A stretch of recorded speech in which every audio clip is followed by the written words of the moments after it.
Welcome to my channel SaKarasaathamum Vadakarium. இன்றைக்கி நம்ம ஒரு சூப்பரான ரெசிபி பார்க்க போகிறோம். குக் வித் கோமாலியில் பண்ண ஆபர்ஜின் லசான்யா ரெசிபியை தான் நம்ம இன்றைக்கி ட்ரை பண்ண போகிறோம்.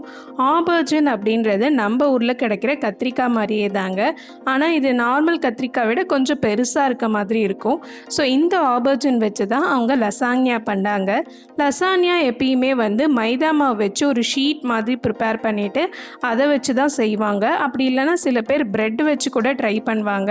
பட் இவங்க ரொம்ப டிஃப்ரெண்ட்டாக இந்த ஆபர்ஜின் வச்சு ட்ரை பண்ணாங்க. ஸோ இந்த ரெசிபியை தான் நம்ம இன்றைக்கி பார்க்க போகிறோம். ஃபஸ்ட்டு கத்திரிக்காவை இந்த மாதிரி கட் பண்ணி எடுத்துக்கலாம். இந்த மாதிரி மெலிசான ஸ்லைஸாக கட் பண்ணிக்கோங்க. இதை தான் நம்ம லசான்யா ஷீட்டாக யூஸ் பண்ண போகிறோம். நான் இந்த அளவுக்கு திக்னஸில் தான் கட் பண்ணியிருக்கேன். இப்போ நான் ஒரு பேக்கிங் ஷீட்டில் நான் கட் பண்ணி வச்சுருந்தேன் அந்த ஆபர்ஜின் எல்லாத்தையுமே ப்ளேஸ் பண்ணிடலாம்.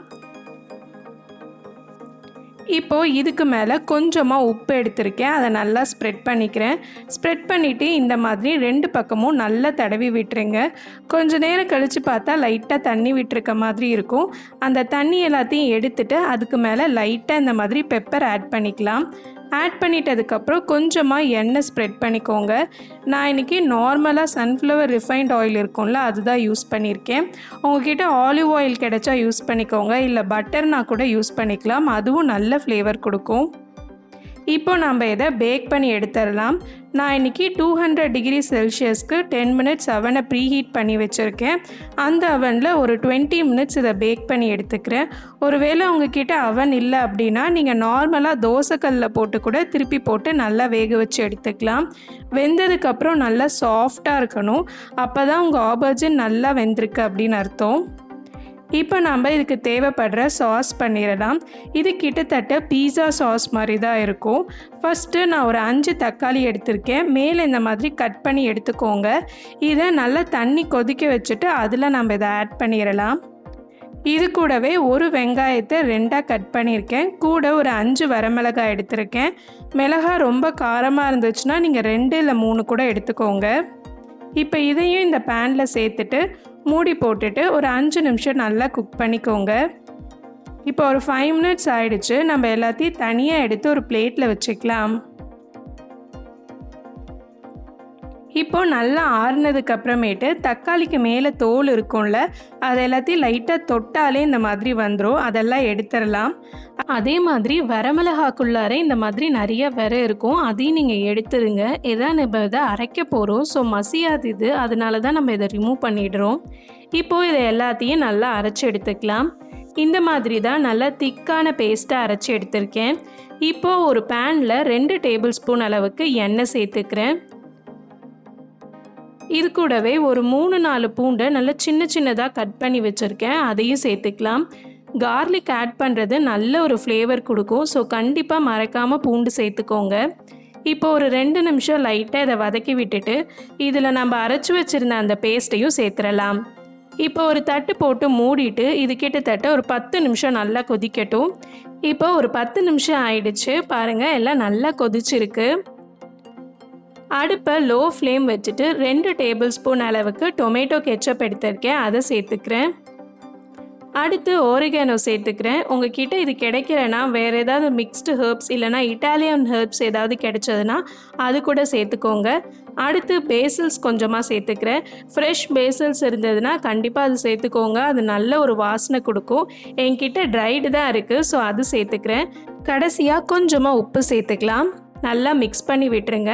இது ஒரு 5லேருந்து 10 நிமிஷம் நல்லா கொதிக்கட்டும். அப்போ தான் இன்னும் கொஞ்சம் நல்லா திக்காக கிடைக்கும் நமக்கு. இப்போ பாருங்கள், நம்மளுடைய சாஸ் சூப்பராக ரெடி ஆகிடுச்சு. நல்ல செம்மையான வாசனை வந்துச்சு. இது லசாங்னா இல்லாமல் நீங்கள் பாஸ்தா ஏதாவது செய்கிறீங்கன்னா அதுக்கு கூட இந்த சாஸ் ட்ரை பண்ணலாம். இப்போ நம்ம அரேஞ்ச் பண்ணிடலாம். இந்த மாதிரி ஒரு சர்க்குலர் ஷேப்பில் இருக்க டின் எடுத்திருக்கேன். நீங்கள் வேறு ஏதாவது இருந்துச்சுன்னா அது கூட எடுத்துக்கோங்க. அதில் பேக்கிங் ஷீட் போட்டிருக்கேன். இப்போ நம்ம பண்ணோம்ல டொமேட்டோ வச்சு சாஸ், அதிலிருந்து ஒரு 5 டேபிள் ஸ்பூன் அளவுக்கு கீழே நல்லா ஸ்ப்ரெட் பண்ணிக்கிறேன். இதுக்கு மேலே நம்ம பேக் பண்ணி எடுத்தோம்ல ஆபர்ஜின், அதை இந்த மாதிரி அரேஞ்ச் பண்ணிக்கோங்க. அண்ட் மேலே கொஞ்சமாக சீஸ் நான் ஆட் பண்ணிக்கிறேன். மொசரெல்லா சீஸ் கிடைச்சதுன்னா நீங்கள் அதை சேர்த்துக்கோங்க. பட் நான் இன்றைக்கி நார்மலான அமுல் ப்ராசஸ்டு சீஸ் தான் சேர்த்துருக்கேன். இப்போது இதே ஸ்டெப்பை தான் நம்ம ரிப்பீட் பண்ணணும். ஃபஸ்ட்டு நம்ம பண்ண அந்த டொமேட்டோ சாஸ்லேருந்து ஒரு 5 டேபிள் ஸ்பூன், அடுத்து இதுக்கு மேலே நம்ம பண்ணி வச்சுருந்த அந்த ஆபர்ஜினை இந்த மாதிரி நல்லா ஸ்ப்ரெட் பண்ணிக்கோங்க. அடுத்து நம்ம யூஸ்வலாக பண்ணுற மாதிரி சீஸ் ஆட் பண்ணிக்கிறோம். இதே ஸ்டெப்பை தான் உங்ககிட்ட எவ்வளோ ஆபர்ஜின் இருக்கோ அதுக்கேற்ற மாதிரி நீங்கள் ரிப்பீட் பண்ணிக்கிட்டே இருக்கலாம். ஒரு 4லேருந்து 3 லேயர் வரைக்கும் வச்சுங்க நல்லா திக்காக உங்களுக்கு கிடைக்கும். இப்போ மேலே உங்களுக்கு எவ்வளோ சீஸ் தேவையோ அந்த அளவுக்கு நீங்கள் ஆட் பண்ணிக்கோங்க. இதை நம்ம பேக் பண்ணி எடுக்க போகிறோம். நான் ஆல்ரெடி அவனை 180 டிகிரி செல்சியஸ்க்கு 10 மினிட்ஸ் ப்ரீஹீட் பண்ணி வச்சுருக்கேன். ப்ரீஹீட் பண்ண அவனில் நம்ம பேக் பண்ணுறதுக்காக அந்த லசாங்னியாவை வச்சிடலாம். வச்சுட்டு 30 மினிட்ஸ் கழித்து எடுத்து பார்த்திங்கன்னா உங்களுடைய லசான்யா சூப்பராக ரெடியாக இருக்கும். பாருங்கள், பார்க்கவே எவ்வளோ யம்மியாக இருக்குன்னுட்டு. நான் இதை கட் பண்ணி ஒரு சின்ன பீஸ் எடுத்து காட்டுறேன். எவ்வளோ சூப்பராக இருக்குன்னு பாருங்கள்.